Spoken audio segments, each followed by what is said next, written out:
Assalamualaikum warahmatullahi wabarakatuh. Ketemu lagi dengan Kipanoto Kusumo di Hikmah Channel 74. Apa kabar kamu semua? Semoga sehat selalu, rezeki lancar, dan tetap semangat. Mohon maaf sudah lama tidak membuat video karena kesibukan di dunia nyata.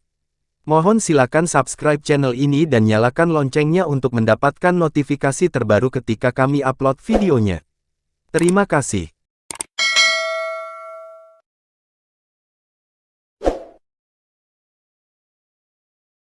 Habib Abdullah bin Ali Al-Haddad adalah wali besar yang makamnya berada di makam keramat Sangeng Bangil. Beliau adalah keturunan ke-6 dari Sohibur Ratib Habib Abdullah bin Alawi Al-Haddad. Beliau bernama sama dengan leluhurnya. Beliau adalah Habib Abdullah bin Ali bin Hasan bin Husain bin Ahmad bin Hasan bin Sohibur Ratib Habib Abdullah bin Alawi Al-Haddad. Beliau di masa mencari ilmu sangat tekun. Habib Abdullah bin Ali Al-Haddad dilahirkan pada tanggal 2 Safar Al-Khair 1261 Hijriah, 12 Februari 1840 Masehi di Desa Hawi, Tarim, Hadramaut. Habib Abdullah bin Ali Al-Haddad atau Habib Sangeng lahir dalam keluarga yang kuat berpegang teguh dengan agama, keluarga Ahlul Bait dan kewalian Semerbak Mewangi. Sejak kecil beliau dididik dan diasuh sendiri oleh ayahanda beliau sehingga dalam usia kecil tersebut beliau telah hafal Al-Quran. Telah belajar beberapa cabang ilmu agama dari para ulama besar di masa itu, seperti Habib Abdurrahman bin Muhammad Al-Masyhur penyusun Bughya Al-Mustarsyidin, dan Habib Umar bin Hasan Al-Haddad di Gerfah, Habib Idrus bin Umar Al-Habsyi di Seiwun, Habib Musin bin Alwi Assegaf dan Habib Muhammad bin Ibrahim Bilfaqih di Tarim. Dari guru-gurunya itu ia mempelajari ilmu tafsir, hadis, fikih, hadis, dan cabang-cabang ilmu lainnya. Lah juga banyak memperoleh ijazah dan pengakuan dari tokoh-tokoh ulama serta ahli sufi di zamannya sebagai bukti penguasaannya dalam ilmu syariat dan hakikat. Tahun 1281 Hijriah, 1860 Masehi ia meninggalkan kampung halamannya menuju kota Duan untuk semakin memperdalam pengetahuannya. Untuk tujuan itu ia mendatangi sejumlah ulama. Di samping itu ia juga menziarahi makam-makam ulama dan syalihin, seperti Syekh Said bin Isa Al-Amudi. Dari Doan, Habib Abdullah melanjutkan perjalanannya ke kota Koidun dan belajar kepada Habib Tahir bin Umar Al-Haddad dan Syekh Muhammad bin Abdullah Basaudan. Di hadapan mereka ia membaca kitab Minhaj At-Talibin, karya Imam Nawawi, dan mendapatkan ijazah beberapa cabang ilmu, seperti ilmu mantik, akidah, dan usyul. Pada tahun 1291 Hijriah, 1872 Masehi ketika berumur 30 tahun, Habib Abdullah bin Ali Al-Haddad menikah dengan Syarifah Aisyah binti Hamid bin Alwi Al-Hamid, di Tarim. Dari perkawinannya itu ia dikaruniai 5 anak, Alwiyah, Nur, Fatimah, Musnah, dan Hasan. Meski telah banyak belajar ke sana-sini, bahkan juga telah menikah, semangat belajarnya tetap besar. Tahun 1294 Hijriah, 1873 Masehi ia pergi ke kota Buwairah dan bertemu Habib Ahmad bin Muhammad Al-Muhdar. Ayahanda Habib Muhammad bin Ahmad Al-Muhdar, Bondowoso, telah mempelajari sejumlah cabang ilmu pada derajat yang tinggi dan mendapat ijazah dari gurunya itu. Pada salah satu mukodimah ijazah tertulisnya, sang guru menuliskan, "Aku memberikan ijazah kepada keturunan Al-Qut Al-Gauts Al-Habib Abdullah bin Alwi Al-Haddad, seorang putra yang sungguh-sungguh ahli ibadah, tampak di wajahnya cahaya yang bersinar, yaitu cahaya ulama salaf, lah seorang dai yang akan menggantikan kedudukan salafnya. Aku menganggapnya sebagai anakku." Di Tanah Suci, pada tahun 1295 Hijriah, 1874 Masehi ia berangkat ke Tanah Suci untuk mengerjakan rukun Islam yang kelima, yaitu ibadah haji, ke Baitullah, sekaligus berziarah ke makam Rasulullah. Selama di Makkah ia tinggal di rumah mufti kota Makkah, Habib Muhammad bin Husain Al-Habsyi. Ayahanda Sahib Simtud Durar, Habib Ali bin Muhammad Al-Habsyi, sekaligus menyempatkan diri untuk mendalami ilmu-ilmu agama kepada Habib Muhammad, lah juga mendapatkan ijazah dari Sayyid Ahmad Zaini Dahlan. Usai tinggal beberapa lama di kota Makkah, ia menuju kota Madinah dan tinggal di sana selama 4 bulan. Di Madinah ia menemui Syekh Muhammad Abdul Mukti bin Muhammad Azab, seorang faqih dan dikenal pula sebagai pakar sastra Arab, pengarang kitab Maulid Al-Azab. Habib Abdullah meminta ijazah kepadanya, Tetapi Syekh Azab tidak mau memberikan sebelum ia diberi ijazah terlebih dulu oleh Habib Abdullah. Maka Habib Abdullah kemudian memberikannya ijazah berupa wirid-wirid susunan Habib Abdullah bin Alwi Al-Haddad, lalu Syekh Muhammad Al-Azab pun memberikan ijazah kepadanya. Begitulah, hari demi hari kemuliaan Habib Abdullah semakin terlihat. Itu semakin tampak ketika ia ditemui Sayyid Umar Syatta, Mufti Haramain.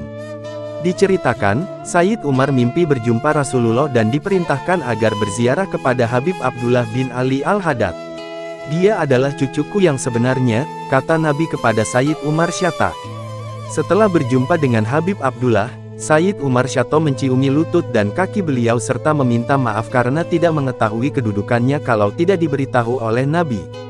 Dakwah beliau, pada tahun 1297 Hijriah, 1879 Masehi Habib Abdullah berdakwah ke Tanah Melayu. Mula-mula ke Singapura, kemudian menuju Johor. Di Johor ia memperoleh sahabat, yaitu Syed Salim bin Taha Al-Habsyi dan Sultan Abu Bakar bin Ibrahim, Sultan Johor saat itu. Pada waktu peresmian istana Sultan Johor ini, datanglah Sultan Ahmad dari negeri Pahang yang mencari-cari dirinya. Setelah bertemu, sang Sultan memintanya untuk menjadi mufti di negerinya. Namun permintaan itu ditolak olehnya dengan baik dan bersahabat. Habib Abdullah tinggal di Johor selama 4 tahun dan menikah dengan seorang syarifah dari keluarga bin Syahab. Namun istrinya wafat tak lama setelah mereka menikah. Setelah 4 tahun di Johor, ia meneruskan perjalanan dakwahnya ke Pulau Jawa. Mula-mula ia tiba di Betawi, yang ketika itu masih dalam pemerintahan Hindia Belanda. Tak lama di Betawi ia lalu meneruskan ke Bogor, Solo, dan Surabaya. Tetapi semua kota di Indonesia yang disinggahi dan dilaluinya tak dapat menarik hatinya untuk menetap di tempat tersebut, walaupun penduduk setempat meminta kesediaannya agar berkenan tinggal di tengah-tengah mereka. Syawal 1301 Hijriah, 1903 Masehi ia mulai menetap di kota Bangil, Jawa Timur. Disinilah akhirnya ia memutuskan untuk tinggal dan berdakwah. Tanggal 27 Jumadal Ula 1302 Hijriah, 1903 Masehi ia menikah lagi dengan Syarifah Maryam binti Ali Al-Aidrus, seorang wanita yang dikenal kesalihahannya. Dari hasil pernikahannya dengan Syarifah Maryam Al-Aidrus ini beliau dikarunia 6 buah hati. Mereka adalah Muhammad, Hamid, Ali Al-Akbar, Umar, Ali Al-Ashigar dan Fatimah. Di rumahnya, ia membuka majelis taklim di Masjid Kalianyar. Di antara muridnya, ada yang kemudian menjadi ulama di kemudian hari, seperti Kiai Zayadi, Kiai Husain, Kiai Mustafa, Kiai Asyik, serta Kiai Muhammad Tahir dari Bangku, Singosari. Disebutkan, Kiai Kolil Bangkalan dan Kiai Hashim Asy'ari Jombang juga termasuk yang beristifadah, mengambil faidahi ilmu kepada Habib Abdullah, di antaranya dengan mengambil ijazah darinya. Sementara, dari kalangan habaib sendiri, yang sempat beristifadah kepadanya, di antaranya Habib Muhammad bin Ahmad Al-Muhdar, Habib Alwi bin Muhammad Al-Haddad, Habib Ali bin Abdiurrahman Al-Habsyi, Habib Ahmad bin Musin Al-Hadar. Pekerjaan beliau adalah berdagang minyak wangi, majun dan lain-lain. Beliau tidak menjual kecuali dengan kontan. Beliau mengatakan, saya tidak ingin menyibukkan pikiran saya dengan memikirkan hutang para pembeli. Dan kebiasaannya adalah beliau tidak mau menerima sedekah atau hadiah dari seseorang kecuali bila orang itu mengambil sesuatu yang beliau jual. Beliau sangat memperhatikan fakir miskin, sangat pemurah dan selalu menjalin hubungan dengan baik dengan para ulama. Keluhuran budi beliau. Pada suatu hari datanglah seorang raja dari Bugis berziarah dan membawa hadiah untuk beliau berupa 1 peti emas yang berisikan kayu gaharu dan sejumlah besar uang. Setelah menerima hadiah itu, beliau bertanya kepada raja tersebut, apakah di negerimu ada orang yang berhak menerima sedekah? Raja tersebut menjawab, ya, ada. Kemudian Habib Abdullah mengembalikan hadiah tersebut dan memintanya untuk membagi-bagikan hadiah tersebut kepada fakir miskin yang ada di negerinya, seraya beliau mengatakan, Alhamdulillah kami dalam keadaan mampu, dan menunjukkan kepada raja tersebut kantong yang penuh dengan uang emas. Maka raja tersebut ketakutan dan meminta maaf serta melaksanakan apa yang diminta oleh Habib Abdullah. Habib Abdullah sangat cinta kepada fakir miskin sehingga tidak kurang dari 70 rumah menjadi tanggungan beliau setiap bulannya. Habib Abdullah adalah seorang ulama, yang tidak pernah segan untuk menyatakan kebenaran kepada siapapun. Habib Abdullah adalah imam di zamannya, yang selalu mengajak umatnya ke jalan Allah dengan dasar Islam yang benar. Beliau seorang yang alim dohir dan batin, syariat dan hakikat, pewaris ilmu Nabi yang diamalkannya sesuai dengan amalan Nabi. Mujahadah beliau. Di masa mudanya, beliau tidak pernah meninggalkan ibadahnya, baik yang wajib maupun yang sunnah. Dalam keadaan bagaimanapun beliau konsisten menjalankan ibadahnya seperti sholat, puasa dan lain-lain. Pada suatu saat badan beliau menjadi lemah dan kesehatannya terganggu. Melihat keadaan seperti ini, sang ibu dengan sangat kasihan dan tidak tega berkata, "Hai anakku, bila engkau ingin kebaikan dan keridhoanku, taatilah perintahku." Setelah itu beliau menunaikan sholat fardu dan rawatib saja. Selama hidupnya beliau hanya makan sebanyak 1/4 atau 150 gram dalam sehari.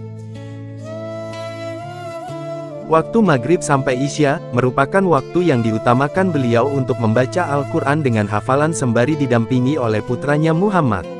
Setelah sholat isya, berjamaah beliau istirahat selama 2 jam, setelah itu beliau manfaatkan untuk mutolaah sampai jam 12 malam, kemudian beliau beristirahat dan bangun jam 2 malam dilanjutkan dengan mengerjakan sholat dan berkeliling kota Bangil hingga pukul 3 pagi. Sesampainya di rumah, beliau lanjutkan dengan sholat tahajud hingga menjelang fajar. Kemudian sholat subuh berjamaah bersama keluarganya dan membaca wirid sampai menjelang waktu sholat duha. Lalu mengerjakan sholat duha sebanyak 8 rakaat. Begitulah amalan beliau yang dikerjakannya setiap malam. Habib Ali bin Abdullah Al-Haddad, sang putrera bercerita, pada suatu malam di rumah seorang miskin tidak ada uang dan makanan. Anak-anaknya menangis kelaparan. Tidak selang beberapa lama, tiba-tiba ada orang mengetuk pintu rumahnya. Dibukakanlah pintu untuk tamu tersebut. Ternyata tamu itu adalah Habib Abdullah bin Ali Al-Haddad dan memberinya uang untuk membeli makanan. Kekeramatan beliau dalam Rahah Majelis Talim di Masjid Kalianyar dengan membacakan kitab-kitab karangan Habib Abdullah bin Alwi Al-Haddad. Rahah ini dihadiri tidak kurang dari 60 orang. Menjelang maghrib, kopi yang beliau siapkan dari rumah yang ditempatkan di ceret yang agak kecil yang hanya cukup untuk jamaah yang hadir, mulai beliau hidangkan. Tiba-tiba ada kunjungan Habib Muhammad bin Ahmad Al-Mudor dengan rombongannya sekitar 60 orang. Maka, Habib Abdullah menyuruh Syekh Mubarak Jabli menuangkan kopi dan menghidangkannya kepada para tamunya. Pada saat menuangkan kopi, Syekh Mubarak Jabli yakin bahwa kopinya telah habis. Dalam hatinya berkata, "Apa yang harus saya tuangkan karena sudah tidak ada kopi setetes pun dalam ceret ini." Kemudian Habib Abdullah mengulangi perintahnya, "Segera engkau tuangkan kopi." Terpaksa Syekh Mubarak Jabli memegang kaki putranya, Muhammad dan berbisik, "Katakan ceretnya sudah kosong." Habib Muhammad menjawab, "Turutilah perintah Al-Walid." Kemudian Syekh Mubarak Jabli menuangkan ceret yang diyakini kosong. Ternyata atas izin Allah dapat memenuhi cangkir yang ada, bahkan lebih. Dalam suatu kisah yang lain diceritakan, pada suatu hari Residen Pasuruan datang ke Bangil. Setelah sampai di stasiun dan turun dari kereta api, semua orang member hormat dan berdiri. Kebetulan saat itu Habib Abdullah Al-Haddad berada di stasiun untuk mengantar pamannya Habib Ahmad bin Hasan Al-Haddad yang hendak pulang ke Surabaya. Habib Abdullah tetap duduk dan tidak berdiri. Residen Pasuruan tersebut lewat persis di depan Habib Abdullah Al-Haddad. Selang beberapa waktu kemudian seorang polisi datang dan memerintahkan beliau datang ke kantor residen. Beliau pun berangkat dan sampailah di kantor residen. Beliau turun dari dokar, selanjutnya menunggu di ruang depan. Kemudian datang seorang pegawai residen dalam keadaan ketakutan, seraya berkata, "Sebaiknya Habib kembali saja," sebab residen dan semua stafnya lari ketakutan setelah melihat Habib datang dengan didampingi 2 ekor harimau yang membuka mulutnya hendak menerkam mereka. Kemudian Habib Abdullah berkata, "Jangan memanggil saya kalau tidak ada keperluan." Setelah kejadian itu, residen meletakkan jabatannya dan tidak keluar rumah sampai akhir hayatnya. Sampai akhirnya, pada hari Jumat sore, tanggal 15 Safar 1331 di kota Bangil, ia dipanggil menghadap Sang Halik, lah dimakamkan dekat musyalanya yang terletak di daerah Sangeng Kramat, Bangil. Karena tinggalnya di kampung Sangeng, Bangil, inilah beliau dikenal dengan Habib Sangeng dan oleh banyak ulama disebut sebagai Mualla Bangil, Sunan Bangil. Setiap tanggal 27 Safar diadakan acara hail di makamnya di Sangeng Kramat, Bangil. Terima kasih saudaraku yang telah menonton video ini. Jangan lupa tekan tombol subscribe-nya dan nyalakan notifikasinya untuk mendapatkan video-video seru mabar lainnya dari channel kami.